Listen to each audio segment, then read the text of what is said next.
के साथ बिहार में एक के बाद एक सौगातों का ऐलान नीतीश सरकार की तरफ से किया जा रहा है और साथ ही साथ उन फैसलों पर कैबिनेट की मोहर भी लग रही है। और देखिए, सीएम के ऐलान के बाद आपको ये बताते चले, डोमिसाइल के फैसले पर नीतीश मंत्रिमंडल की मोहर लग गई है। और हाल ही के दिनों में नीतीश सरकार ने कौन कौन से बड़े फैसले लिए हैं, इस रिपोर्ट में आपको दिखाते हैं।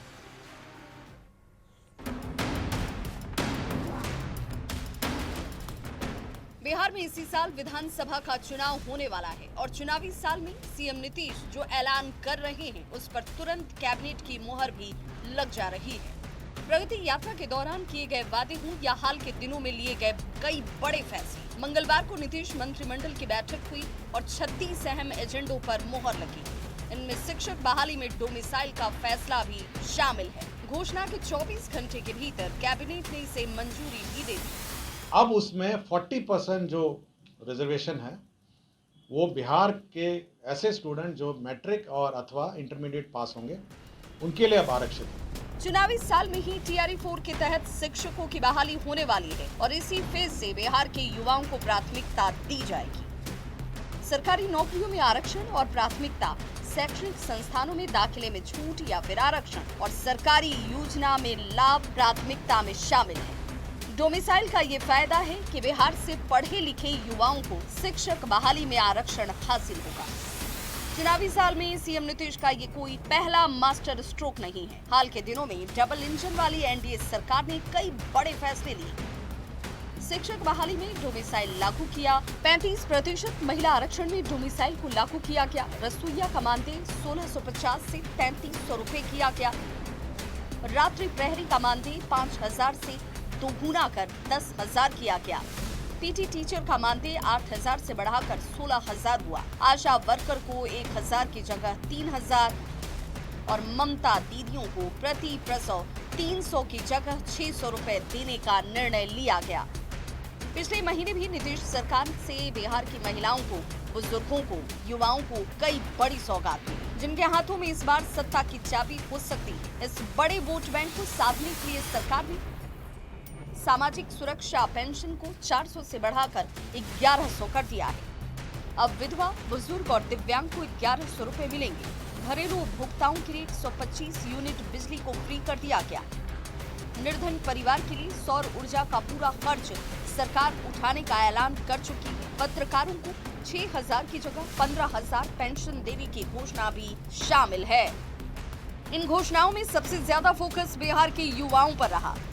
सीएम ने अगले 5 साल में 2030 तक 1 करोड़ सरकारी नौकरी और रोजगार देने का वादा किया है। इसके लिए युवा आयोग का गठन किया जा चुका है। सफाई कर्मचारियों के लिए भी आयोग का गठन हुआ और मुख्यमंत्री कलाकार पेंशन योजना को मंजूरी मिली। यानी विपक्ष जिन मुद्दों के सहारे सत्ता की कुर्सी तक पहुंचने की जुगत में था, सीएम नीतीश ने उससे एक कदम आगे अपनी चाल चल दी। पटना संवाददाता संजय कुमार के साथ ब्यूरो रिपोर्ट, न्यूज़ 18।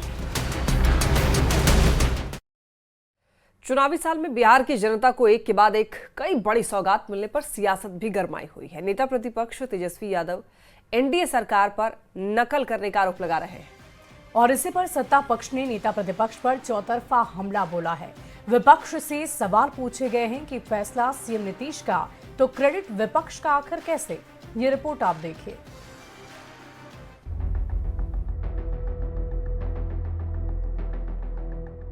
चुनावी साल में नीतीश सरकार एक से बढ़कर एक बड़े ऐतिहासिक फैसले ले रही है। कई घोषणाएं और लोक लुभावन वादों को लेकर विपक्ष सरकार पर हमलावर है। डोमिसाइल नीति की घोषणा पर श्रेय लेने की होड़ मची है। मंगलवार को नेता प्रतिपक्ष तेजस्वी यादव ने दावा किया कि उन्होंने डोमिसाइल लागू करने का वादा किया था। एनडीए सरकार सिर्फ और सिर्फ कॉपी कर रही है। जो विपक्ष जो तेजस्वी कह रहा है, चाहे फ्री बिजली का हो, चाहे आपका युवा आयोग का हो, और भी कई ऐसे उदाहरण हैं जो सरकार ने जो है कॉपी किया है। पेंशन का हो, हर चीज़ जो है जो हम लोग कह रहे हैं वही है।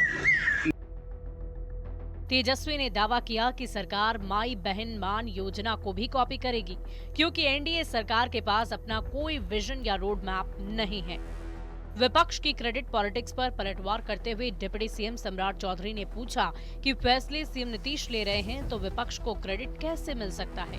सोशल मीडिया पर लिखा कि लालू और कांग्रेस के राज में न रोजगार ला पाए और न ही व्यापार। एनडीए कुछ भी करे तो कूद कर क्रेडिट लेने निकल पड़ते हैं। आरजेडी कांग्रेस की पहचान है, एक क्रेडिट खोर तो दूसरा क्रेडिट चोर। डोमिसाइल पर क्रेडिट की बात पर भारतीय जनता पार्टी के साथ साथ जनता दल यूनाइटेड भी तेजस्वी यादव पर तीखे तंज कस रहा है। समाज कल्याण मंत्री मदन सहनी ने भी तेजस्वी को आड़े हाथों लिया और नेता प्रतिपक्ष को सिर्फ बयानवीर बताया। आरोप लगाया कि लालू प्रसाद और राबड़ी देवी को 15 साल मौका मिला, लेकिन पति पत्नी के राज में कुछ काम नहीं हुआ। जो क्रेडिट की बात है तो इसका क्रेडिट किसी को नहीं मिलने वाला है और विपक्ष को किस लिए मिलेगा।